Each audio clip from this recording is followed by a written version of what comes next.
আমি আপনাদের সামনে কালামুল্লাহ শরীফের একটা আয়াত তেলাওয়াত করছি, ছোট্ট একটা হাদিস তেলাওয়াত করছি। হাদিসটা ধরে আজকে শুরু করি। আয়াতের অর্থটা, যদি হাদিসের অর্থ বুঝেন আয়াতের অর্থ বুঝবেন সহজে। যেন আগে হাদিসের অর্থ বলি। আল্লাহ তাআলা এই হাদিসের মধ্যে বলতেছে, মাদেরকে, মহিলাদেরকে, মা বোনদেরকে সম্বোধন করে বলতেছে, কোন মা বা কোন বোন, মা বোন না, একটু খেয়াল করি, যদি কোন মা বা কোন বোন 4টা কাজ করে, কয়টা কাজ?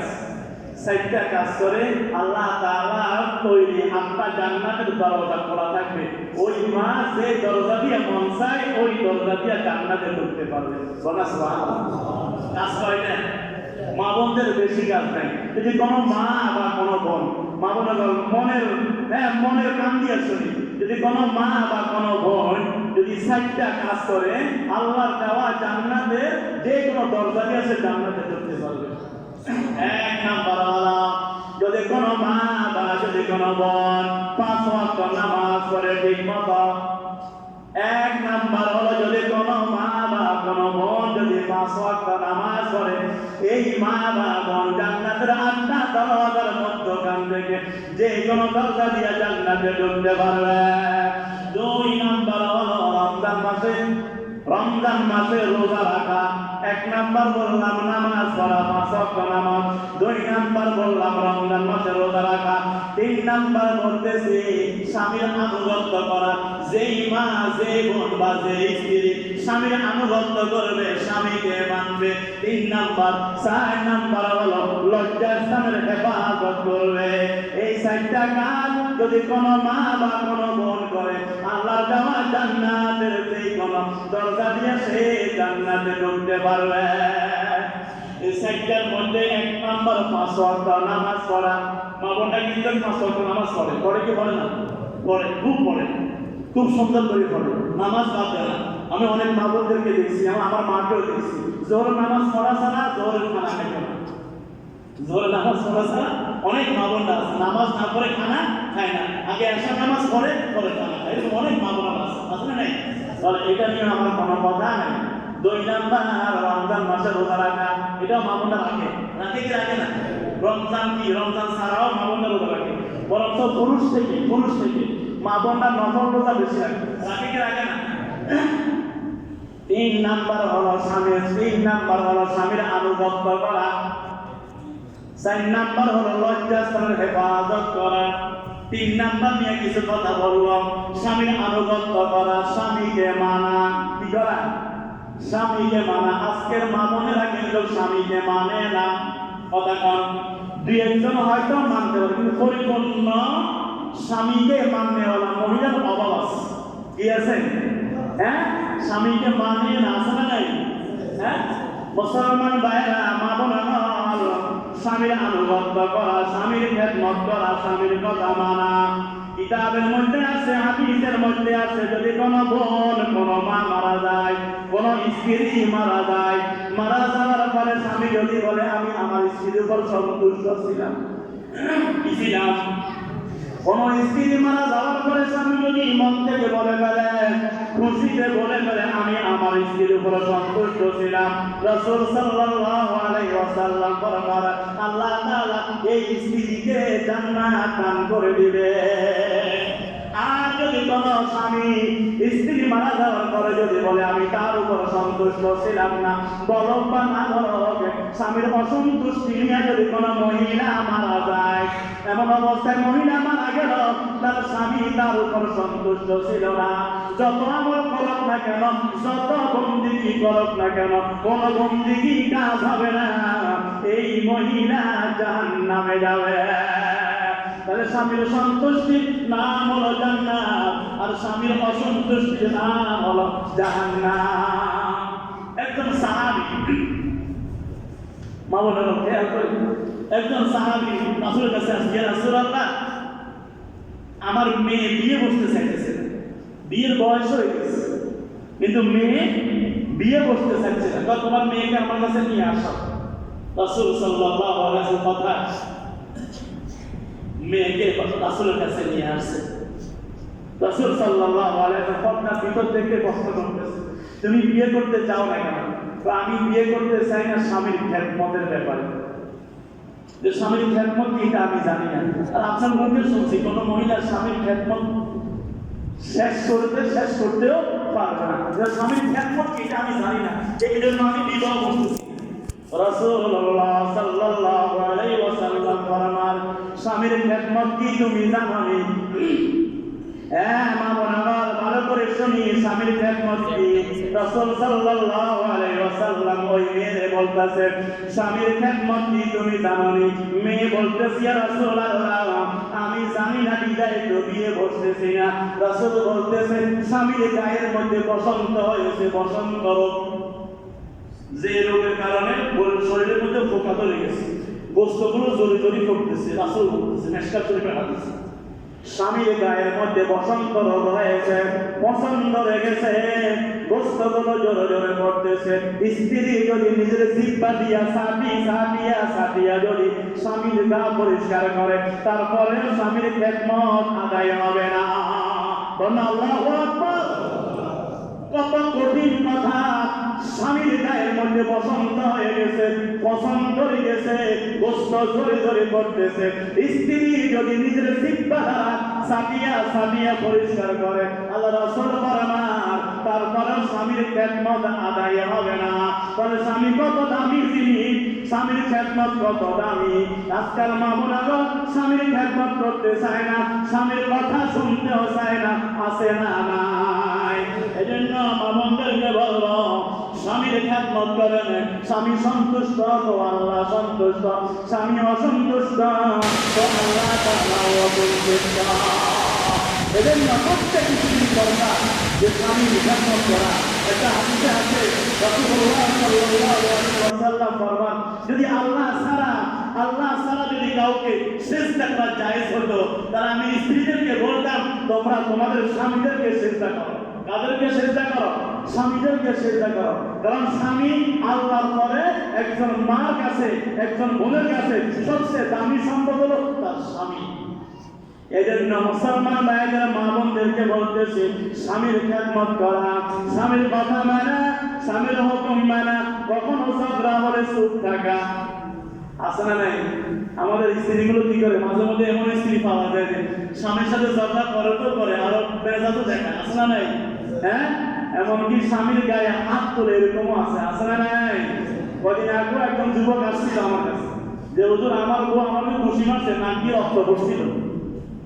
কি করছে? আপনাদের এই এলাকার কথা বলতেছি, যে আমার স্ত্রী আমাকে এত জোরে ঘুষি মারছে, নাকি রক্ত বের হয়েছে। রক্ত বের হওয়ার পরেও তার মন বলে নাই। যখন শুনতে গেছি, সে আমার উপর সরি কি কয় সরি। এরকম স্ত্রী আছে না নাই?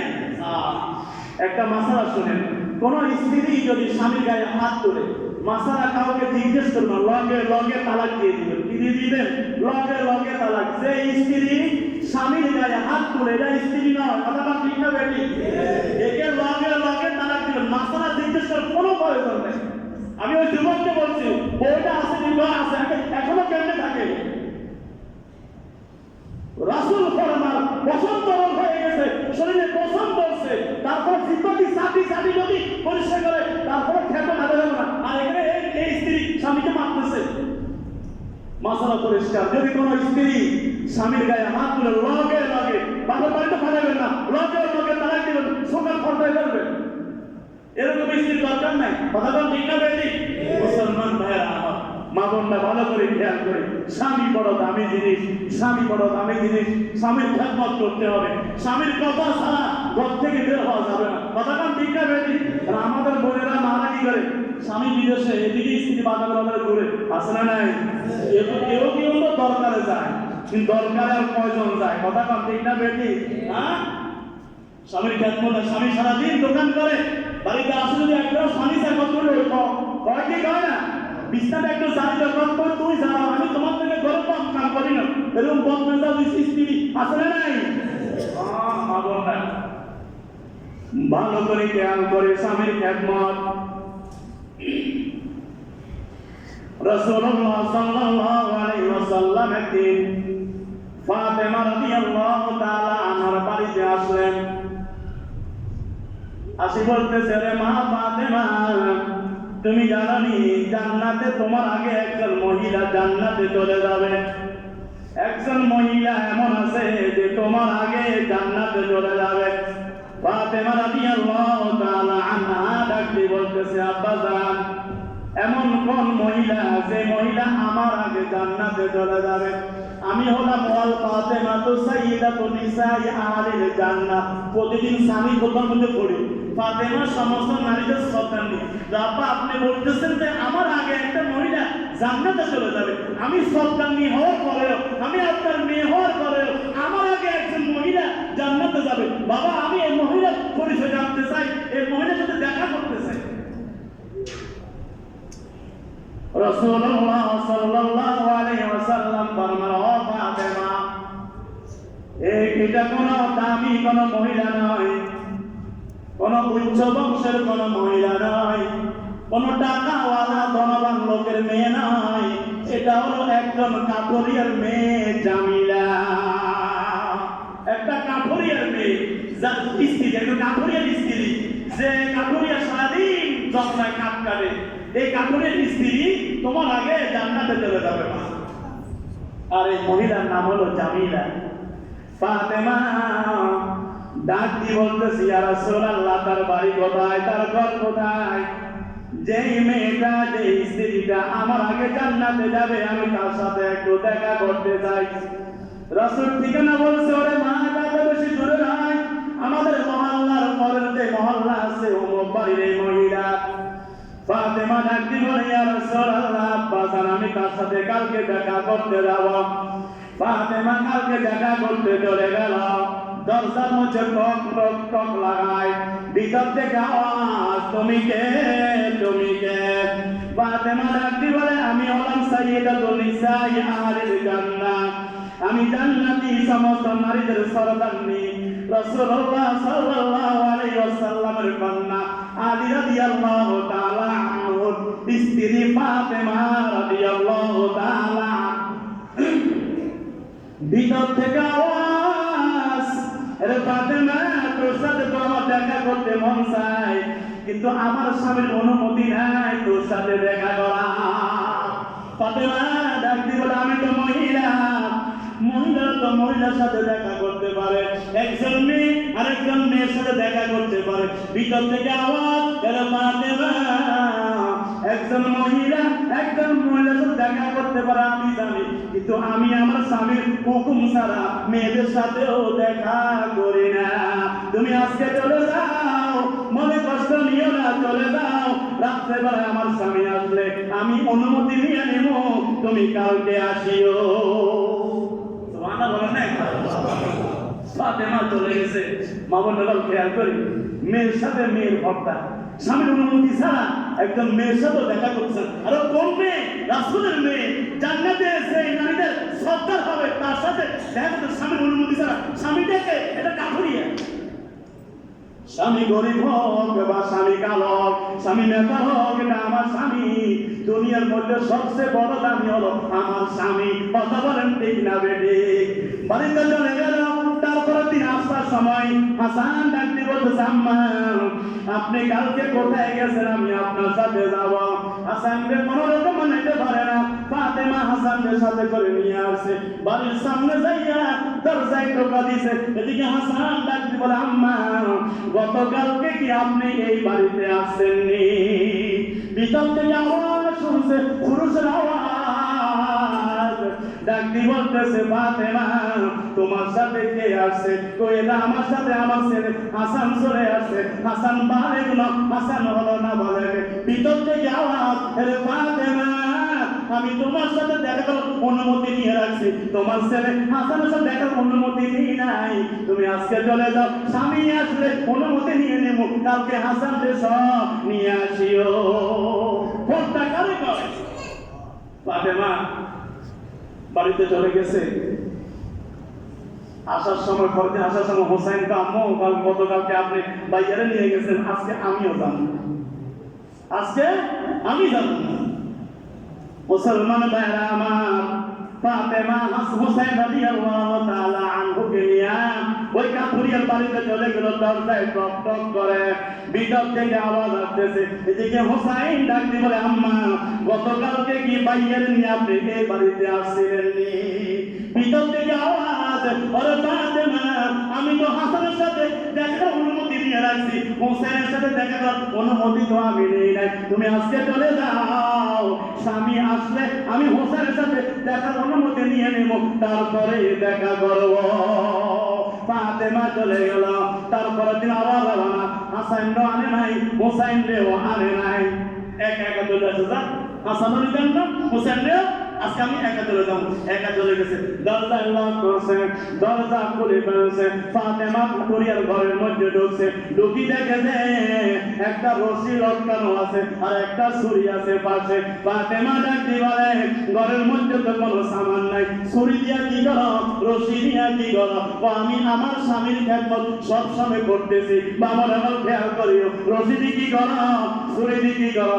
আমি আমার স্বামীর খেদমত সব সময় করতেছি, জানাও তো আমি আমার স্বামীর মনে কখনো কষ্ট দিই নাই। স্বামীকে বলে রাখছি, অজান্তে ভুলে যদি আমি কোনো অপরাধ করে ফেলি, রশি দিয়ে আমার হাতটা বেঁধে ফেলবেন, চাকু দিয়ে আমার শরীরটা আপনি আঁকি ফেলবেন, আমার কোনো দাবি থাকবে না। অজান্তে যদি আমি কোনো ভুল করে থাকি, রশি দিয়ে হাত বেঁধে ফেলবেন, চাকু দিয়ে আমার শরীরটা আঁকি ফেলবেন, কোনো দাবি থাকবে না। তারপরে কিয়ামতের ময়দানে যাতে করে আল্লাহর আদর দাঁড়াতে না হয় যে তুমি স্বামীর খেদমত করো নাই। অজান্তে যদি ভুল হয়ে যায়, মামুনাগর খেদমত কাকে বলে, স্বামী কাকে বলে, স্বামী কাকে বলে, খেদমত কাকে বলে? ফাতেমার আগে জান্নাতে চলে যাবে যে মহিলা, সে মহিলা একজন মহিলা শুধু দেখা করে না। আর আমরা আজকে কি করতেছি, আমাদের মা বোনরাও কি করতেছে, যে মহিলা যত বেশি পর্দা লঙ্ঘন করে, বাবা মনে করে এই মেয়েটা আমার স্মার্ট মেয়ে, কথা ঠিক না বেটি? হ্যাঁ, আর যে মেয়েটা পর্দা করে চলে, এটা একটু সুপাসিতা মানুষ, কয় কি কয় না, সাবধান, মেয়েকে পর্দা করতে হবে, স্ত্রীকে পর্দা করতে হবে, স্ত্রী যাতে করে স্বামীর কথা মানে এই জন্য ব্যবস্থা নিতে হবে, কথা বলেন ঠিক না বেটি? ফাতেমা রাদিয়াল্লাহু তাআলা আনহা, ইয়া রাসূলুল্লাহ, আমি বুঝলাম এই মহিলাটা আমার আগে জান্নাতে যাবে, কিন্তু কেমনে যাবে বাবা? সে জান্নাতে আমার আগে যাবে কিভাবে আমি একটু জানতে চাই। রাসূলুল্লাহ সাল্লাল্লাহু আলাইহি ওয়াসাল্লাম বলতেছে, ফাতেমা তোমার মনে আছে কত কয়েক মাস আগে তোমার ঘরের মধ্যে 4-5 দিন খানা ছিল না, তুমি খাবারের মতো হয়ে গেছো, হাসান হোসেনও কান্না করতেছে, আমি তোমাকে একটা শাড়ি দিয়েছিলাম, দামি শাড়ি, এই শাড়ি তুমি আজকে হাতে তুলে দিছো, আজই শাড়িটা নিয়ে বাজারে বিক্রি করছে, বিক্রি করি 6 টাকা বিক্রি শাড়িটা। ফাতেমা বলতেছে, ঘরে খাওয়ার কোনো কিছু নেই, আপনার শাড়িটা নিয়ে নেন।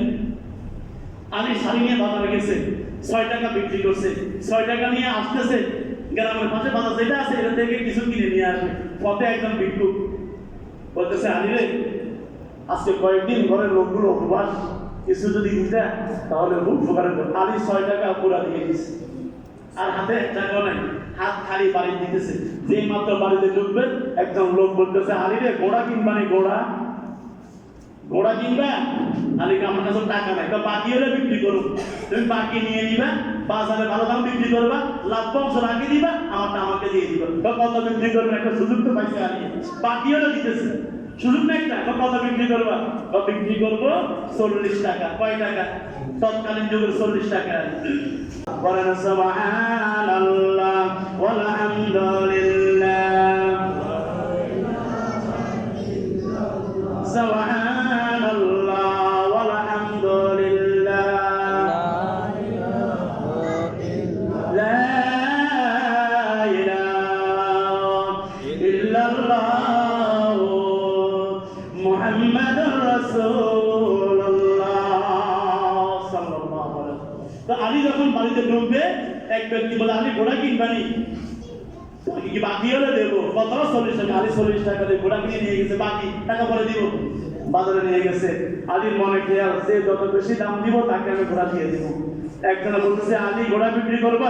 হ্যাঁ বিক্রি করবো। কত? 100 টাকা। আচ্ছা আমাকে দিয়ে দাও, আমাকে দিয়ে দাও। 100 টাকা নিয়ে চলে আসতেছে। এবার খেয়াল করেন, দাম করছে কয় টাকা? কয় টাকা দাম করছে? 6 টাকা। দাম করছে কয় টাকা? 6 টাকা। ঘোড়া কিনছে 40 টাকা দিয়ে, 40 টাকা দিয়ে দিল, রয়েছে কত? 60 টাকা। 1 এর 10 রব বুঝেছে তুমি 1 টাকা দান করবা, আমি তোমাকে 10 টাকা দেব। আলী দান করছে কত? 6 টাকা। হ্যাঁ 6 টাকা। কিন্তু পাইছে কত? 60 টাকা। কত পাইছে? 1 এ 10, 1 এ 6 টাকার বিনিময়ে 60 টাকা পাইছে। মুসলমান ভাইরা আমার, আলী রাদিয়াল্লাহু তাআলা আনহু বাজারে চলে গেলেন 60 টাকা নিয়ে। 60 টাকার ভালো মতো বাজার করে বাড়ির মধ্যে চলে গেলেন। ফাতেমা ডাকতে বলে, দাঁড়াও, এত বাজার কোথায় থেকে আনছো? আগে তুমি আমার কৈফিয়ত দাও। মনে হয় ঘরের মধ্যে অভাব চলতেছে, অভাবের কারণে নাজায়েজ পন্থায় টাকা কামাইয়া ওই টাকা দিয়ে বাজার করে নিয়ে আসছো। নাজায়েজ পন্থার বাজার আমাদের লাগবে না, আগে বলো বাজারটা তুমি কি দিয়ে করলা? সব করো না। রাসূল সাল্লাল্লাহু আলাইহি ওয়াসাল্লাম আলী রাদিয়াল্লাহু ফাতেমাকে বলছে, মুসলমান ভাইরা রাসূল এবারে বলবা, রে আলী, এ ফাতেমা, ফাতেমার শাড়ি এটা আলী যার কাছে বিক্রি করছে, এটা হলো মিকাইল আলাইহিস সালাম। কার কাছে বিক্রি করছে? শাড়িটা কিনছে কে? মিকাইল আলাইহিস সালাম। যিনি গোড়া বিক্রি করছে উনি হলেন ইসরাঈল আলাইহিস সালাম। গোড়া যিনি কিনছে উনি হলেন জিবরাইল আলাইহিস সালাম। বলো সুবহানাল্লাহ। রব ডাকতে বলে, রে আলী, ফাতেমা, আমি গোড়াটা কিনে রেখে দিলাম, কিয়ামতের ময়দানে ফাতেমা যেদিন জান্নাতে যাবে গোড়ার মধ্যে উঠায় দেব। আর শাড়ি যে বিক্রি করছে শাড়ি দিয়ে লাগাম বানায় দেব। ওই কাপুরের স্ত্রী জামিলা লাগাম ধরে ধরে ধরে ধরে ফাতেমার টেনে টেনে জান্নাতে ঢুকায় ফেলবে। লাগাম ধরার কারণে জামিলা জামিলা ফাতেমার আগে জান্নাতে ঢুকে যাবে।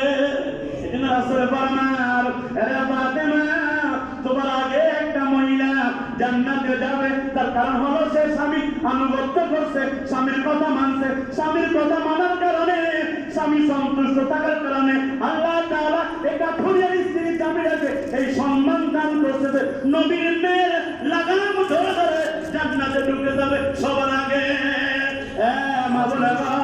তোমার স্বামী গরিব হতে পারে, তোমার স্বামী কালো হতে পারে, তোমার স্বামী অশিক্ষিত হতে পারে, কিন্তু দুনিয়ার মধ্যে আল্লাহর ঘরে সবচেয়ে সম্মানী হলো স্বামী। যে স্ত্রী স্বামীর খেদমত করবে, স্বামীর কথা মানবে, ও জামিলার মতো বিনা হিসাবে জান্নাতে যাবে।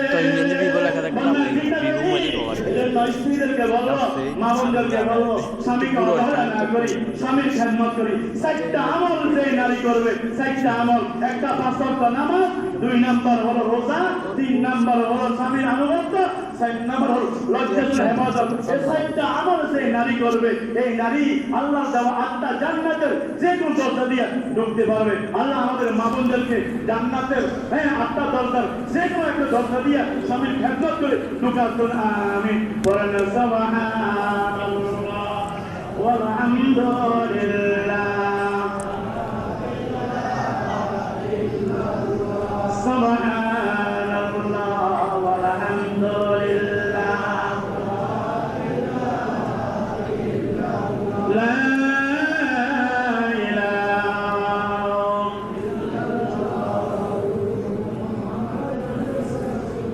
সাল্লাল্লাহু আলাইহি ওয়াসাল্লাম। রে যুবক ভাইরা আমার, নামাজ শুধু মা বোনরা পড়বে এমন নয়, যুবকরা নামাজ পড়তে হবে, পুরুষরাও নামাজ পড়তে হবে। আজকে কয়েকদিন মসজিদে মুসল্লি কম হইতেছে, নির্বাচন চলে আসছে, এই জন্য মনে হয় নির্বাচন আসলে নির্বাচন নিয়ে দৌড়তে হবে, রবের হুকুম মানা লাগবে। নির্বাচন আসতেছে কি আসতেছে না? কথা আসতেছে নি? কিভাবে বুঝে নির্বাচন আসছে? যখন দেখবেন নেতা এমপি মন্ত্রীরা হুজুরের কাছে যাওয়া আশা করতেছে, খানগায় যার বিশ্বরের কাছে যার মাথায় টুপি লাগায়, তখন বুঝবেন যে নির্বাচন চলে আসে। কতক্ষণ ঠিক না বেড়ে পুরা বছর মাথায় টুপি নাই, নির্বাচন আসে টুপি লাগায় কি লাগায় না? দেখেন না, একজনের পর আমরা শরিয়া আইন মানি না, আরেকজনের পর আমরা মদিনার ইসলাম মানি। কয় কি কয় না? যেরকম কয়নি, এরা এটাও বোঝে না যে মদিনার ইসলাম মানে শরিয়া। কি মদিনার ইসলাম মানে কি শরিয়া? মদিনার ইসলাম মানে শরিয়া, মদিনার ইসলাম মানে কোরআন হাদিস। এরা এই জিনিসটা বোঝে না। দেখেন আরেকজন বলে কি আমরা মসজিদ থেকে নির্বাচন করবো। কয় কি কয় না? কয় কি কয় না? এখন মসজিদে লাগছে মারামারি। কথা কান নিরপেক্ষ কথা বলবেন, মসজিদ ঢুকলে কথা কান ঠিক না বেশি? মসজিদে মারামারি চলে কি চলে না? মসজিদ থেকে নির্বাচন করবো, রাসূল মসজিদ থেকে নির্বাচন করছে, সত্য কথা। তো রাসূলের রাজনীতি আর তোমাদের রাজনীতি এক নেই। হ্যাঁ, কথা বলে ভাইয়ের মসজিদে 10 পাঁচ করে ফেলছে মানসুর করে। এক দরকার মসজিদ থেকে রাজনীতি করো, আরেক দরকার মসজিদ করা যাবে না, মারপিট করে খোদার ঘর শেষ। কথাটা ঠিক না ভাই? মদিনার ইসলাম, মদিনার রাজনীতি আর বর্তমান রাজনীতি এক নেই। গণতন্ত্র সম্পূর্ণ কোরআন হাদিস বিরোধী একটা তন্ত্র, সম্পূর্ণ কোরআন বিরোধী। আর কোরআন হাদিস বিরোধী রাজনীতিটা মসজিদে করবেন কিভাবে? কথাটা ঠিক না ভাই? গণতন্ত্র তো কোরআনে নাই, গণতন্ত্র ইসলামে নাই। ইসলামে যে জিনিসটা নাই এই জিনিসটা আপনি মসজিদ থেকে করবেন কিভাবে? কথাটা ঠিক না ভাই? একদল বলছে মসজিদে রাজনীতি করবো, আরে কি ব্যাপার, কি আশ্চর্যের বিষয়। আর গণতন্ত্র তো নাই ইসলামের মধ্যে, আপনি কি মসজিদে রাজনীতি করবেন? আর দরকার করতে পারা যাবে না, মাঝখানে মসজিদ শেষ। ভাইয়েরা আমার, সতর্ক থাকতে হবে, সতর্ক থাকতে হবে, ইসলাম নিয়ে থাকতে হবে, ইমান নিয়ে থাকতে হবে। কখনো ইমান বিক্রি করা যাবে না। রাসূল মসজিদ থেকে রাজনীতি করতে, রাসূলের রাজনীতি বর্তমান রাজনীতি এক নয়। রাসূলের রাজনীতি ছিল পবিত্র, বর্তমান রাজনীতি নাফাক নাগান্দা। কথা ঠিক না বেটি? এটা নাই, কোরআনে আছে না হাদিস আছে? কোথাও নাই। যে জিনিসটা কোরআনে নাই, হাদিসে নাই, বর্তমান গণতন্ত্র, আপনি মসজিদ থেকে ছাড়াবেন কিভাবে? আপনি মদিনার রাজনীতি নিয়ে আসেন, আমি মসজিদ কথা করে দেবো। কথা ঠিক না বেটি? মুসলমান ভাইরা আমার, বিভ্রান্ত হবেন না, কেউ বিভ্রান্ত হবেন না। এই জন্য ইসলাম সজাগ থাকবেন। এই যে নির্বাচন আসতেছে, নামাজ কেউ কাজা করবেন না, পারবেন তো? ইনশাআল্লাহ আমি নামাজ পড়বো, পরে মিছিলে যাবো। কথা ঠিক না বেটি? আমার নামাজ ঠিক থাকবে, থাকবে কি থাকবে না? একটা মাসালা বলে কথা শেষ করে দেবো। মাসালা হলো, ইদানিং দেখা যাইতেছে, ইদানিং আমাদের দাড়িগুলো ছোট ছোট, একদম ছোট। ওদিন একটা মাসা জিজ্ঞেস করতেছে, হুজুর 40 গজ থেকে নাকি দাড়ি দেখা যায় বের করবো? অনেক একবার নাউজুবিল্লাহ করে একবার কি হয়, 40 গজের যদি দাড়ি দেখা যায় তো হুজুর দাড়ি দেখা হইতো। এটা একটা ফাও কথা, একটা বিভ্রান্তকর কথা। দাড়ি একদম লম্বা, দাড়ি ধরা যায়, দাড়ি কি যায়? সব নবী দাড়ি লম্বা রাখছে, সব নবী। মুসা আলাইহিস সালাম তুর পাহাড়ে গেছে, হারুনকে দায়িত্ব দিয়ে গেছে, তুমি এদেরকে দেখে শুনে রাখি। মুসা আলাইহিস সালাম আসি দেখেছে হারুন বাছুর পূজা করতেছে। মুসা গরম হয়ে গেছে, কি ব্যাপার? তোমাকে বলছে এদেরকে দেখে রাখার জন্য, দেখি সবগুলো বাছুর পূজা করতেছে। যখন মুসা গরম হয়ে গেছে, হারুন কি বলতেছে, ভাই আমার মানলে দাড়ি ধরিস না, কি ধরিস না, তার দাড়ি ধরিস না। তাহলে বোঝা যায় কি দাড়ি এক মুষ্টি বেশি ছিল, তাহলে দাড়ি ধরিস না বলছে। সব নবীরা দাড়ি বড় রাখছে। হাদিসে আছে দাড়ি লম্বা করো, মোষ খাটো করো, দাড়ি লম্বা মোষ খাটো। কোনো হাদিসে নাই যে 40 গজ, 40 হাত, 40 মাইল, 40 ফুট, 40 ইঞ্চি। এটা একটা বিভ্রান্তকর কথা। এই জন্য যারা দাড়ি রাখছেন, দাড়ি লম্বা করে ফেলবেন। ব্রাশ মার্কা দাড়ি কেউ রাখবেন না। আছে না নাই? ব্রাশ মার্কা দাড়ি আছে নেই? আপনার ব্রাশ মার্কা দাড়ি শরীয়তে কোনো প্রমাণ নাই। এই জন্য কেউ এই ফতোয়া দিবেন না যে 40 গজ দেখা গেলে হইব। এই ফতোয়া কে দিবেন না, কোথাও এই ফতোয়া নাই। অতএব দাড়ি লম্বা করতে হবে, হ্যাঁ, মোষ খাটো করতে হবে। এই জন্য সবাই দাড়ি ছাড়ি দিবেন, দাড়ি লম্বা হয়ে যাবে। এক মুষ্টি হওয়ার পরে দাড়ি কাটবেন, এক মুষ্টির আগে দাড়ি কেউ কাটবে না। পারবেন তো ইনশাআল্লাহ? হাদিস একদম পরিষ্কার, 40 গজ 40 ইঞ্চি। কোনো কথা কোনো হাদিসে নাই। কোনো হাদিসে আছে এক মুষ্টি দাড়ি রাখতে হবে, লম্বা করতে হবে। আল্লাহ তাআলা আমাদের সবাই ঈমান ঠিক রাখে, প্রত্যেকটা কাজ আল্লাহ। আমিন। আসসালামু আলাইকুম ওয়া রাহমাতুল্লাহ।